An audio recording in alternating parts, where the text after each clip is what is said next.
Most gardeners think their beds are drying out because of heat, wind, or not watering often enough. But in reality, a huge number of dry, struggling beds are actually caused by compost itself. Not bad compost, not unfinished compost, but compost used the wrong way, at the wrong depth, and with the wrong expectations. I've seen this mistake, suck moisture out of raised beds, in-ground rows, and even hydroponic grow media that people assumed were totally immune to soil problems. The consequence is pretty predictable. Plants wilt even after watering. Soil crusts over. Roots stay shallow, and gardeners respond by watering more, making the problem worse. If you care about actual results, not just recycled advice, stay with me. And if this channel helps you grow better food instead of chasing myths, consider subscribing early on. The algorithms reward it, but more importantly, it keeps serious growers connected. The mistake starts with treating compost as a sponge instead of a biological input. The biggest misconception is that compost's primary job is to hold water. That idea sounds reasonable, but in real beds it's only partly true, and often misleading. Compost is biologically active organic matter. Its water-holding ability depends entirely on its age, particle size, carbon content, and how it's integrated into the soil.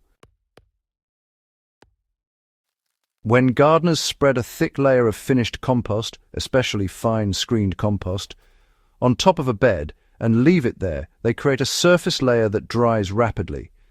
Fine compost has enormous surface area.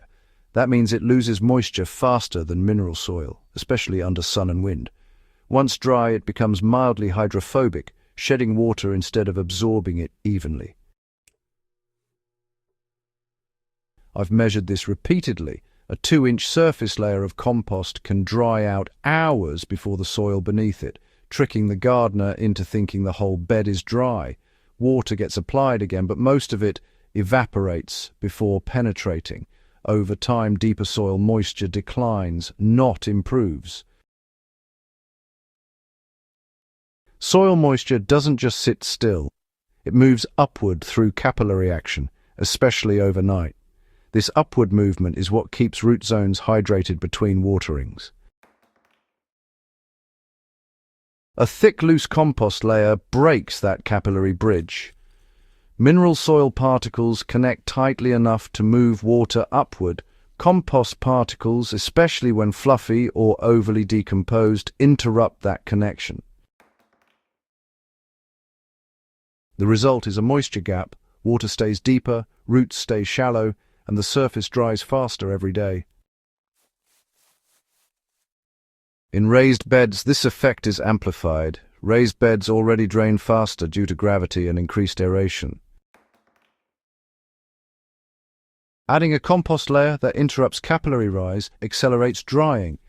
Gardeners often mistake this for great drainage, when in reality it's poor moisture retention where roots actually live. Another overlooked issue is total compost percentage. Many gardeners proudly say their beds are mostly compost. That sounds productive, but biologically it creates instability. Once compost exceeds about 25 to 30% of total soil volume, the bed loses structure. Compost continues decomposing, shrinking, and collapsing pore spaces. As it dries, it loses cohesion. Water moves through it quickly, then evaporates quickly. What's left is a soil that feels rich but honestly behaves just like a drying sponge left in the sun. In one test bed, I compared a 60% compost mix to a 20% compost mix with native soil and coarse sand. The higher compost bed required nearly double the irrigation by mid-season, despite identical planting and mulch. Yield was lower because roots never established depth. Compost performs best when it is mixed into mineral soil, not simply layered on top and forgotten. Soil microbes, fungal networks, and clay particles all work together to stabilize organic matter. Without that contact, compost acts like loose debris, not functional soil.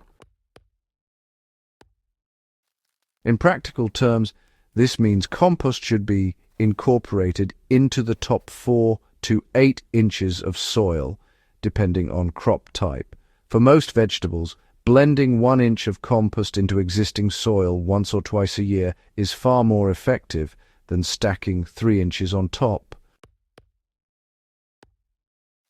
When mixed properly, compost increases aggregation. Aggregated soil holds water longer, releases it slowly, and resists surface drying. This is what gardeners think they're getting with thick compost layers, but only achieved through integration. This surprises many experienced growers. Bare soil can crust, but bare compost dries even faster. Compost lacks the mineral weight and cohesion that slows evaporation. Sunlight penetrates deeper into dark compost, increasing temperature and evaporation rates. That's why compost should almost never be the final surface. If compost is on top, it needs a protective layer. Straw, wood chips, leaf mold, or even coarse mulch reduces evaporation dramatically. In trials, adding a 1-inch straw layer over compost reduced surface moisture loss by over 40% within 3 days. Without that protection, compost becomes a moisture liability instead of an asset. Even growers using coco coir, peat blends or compost teas run into this problem. Compost-heavy media drains rapidly once microbial activity peaks. As microbes consume organic matter, they generate heat and carbon dioxide, accelerating moisture loss. In containers, this shows up as uneven wet-dry cycles.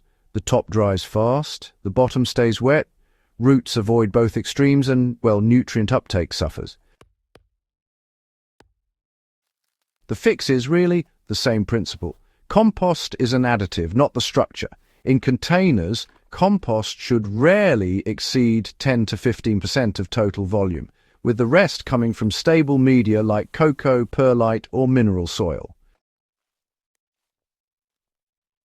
If drying beds are the problem, the solution is not more compost, it's balance. So, a stable bed uses compost for biology, mineral soil for structure, and mulch for protection. In backyard beds, the most reliable setup I've tested is native soil amended with about 1 inch of compost per season, mixed in lightly, then covered with a separate mulch layer. In raised beds, a blend of roughly 60% mineral soil, 20% compost, and 20% coarse material like sand or decomposed granite maintains moisture far longer than compost-heavy mixes. When your beds are properly balanced, you'll notice that watering becomes less frequent, roots grow deeper, and honestly, the beds recover much faster after any heat stress. You know, this mistake sticks around because compost is visible and it just feels productive. Adding compost really does look like you're making an improvement. Mixing soil doesn't. Mulching doesn't feel as satisfying. But, you know, plants respond to physics before ideology. Old market gardeners understood this intuitively. Compost fed the soil, mulch protected it, and mineral earth gave it weight. The modern push to replace soil with compost skipped an important step, and honestly, many beds have been drying out ever since.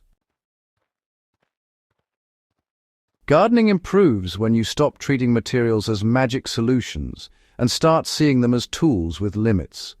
Compost is powerful, but only when used with intention. If this kind of experience-based breakdown helps you grow better food with fewer inputs, subscribe to the channel and share this with someone who keeps watering but never solves the problem. The goal here isn't greener beds for a week. It's resilient soil that works with you season after season.